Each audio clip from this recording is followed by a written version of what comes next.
اليوم جبنا لكم مكنسة سمع نجرب اختبار القوة في شفط مكنسة سمع.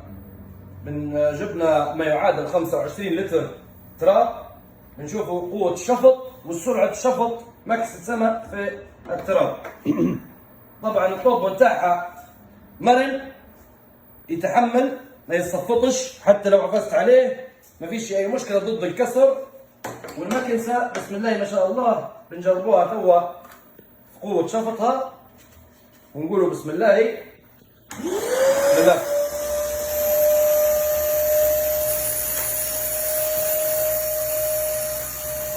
قوة شفط ماكينة السما ما شاء الله. مكنسة السما بإذن الله يعني تثبت جدارتها، يعني ماركة بالنسبة للاسم اسم يدوي بروحها. فاهم؟ شوف قوة الشفط، شوف السرعة في الشفط.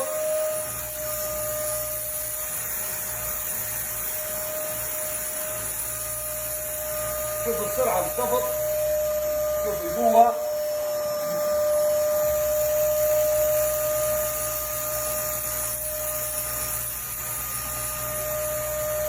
مش على البارح يعني تكلموا على 25 لتر، ما يقارب 25 لتر تراب. شفطات مكنسة السما في أقل من دقيقة. شوف قوة الشفط نتاعها ما شاء الله، يعني ساحبة 25 لتر وقاعدة تسحب وتشفط ما فيهاش أي مشكلة. يعني شوف القوة نتاعها، أنا ما نقدرش نخلص كامل. شوف القوة نتاعها، شوف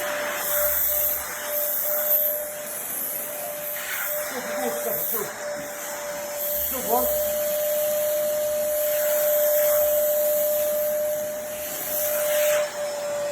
ما شاء الله.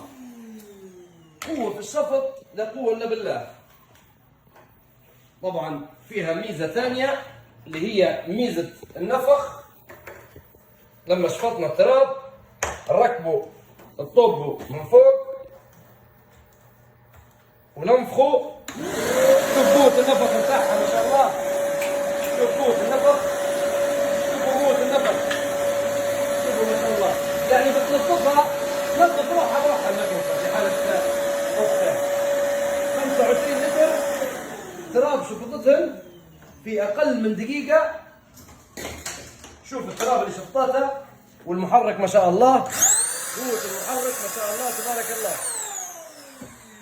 فلتر تنقية الهواء، حفاظ على المحرك. وهذا التراب اللي شفطناه. شوفوا الكمية اللي شفطناها، شوفوا الكمية اللي شفطتها مكنسة سما 25 لتر في أقل من دقيقة. وما تستحقش كيس ولا تستحق أي حاجة، وقطع غيارها بالكامل متوفرة. سما إبداع.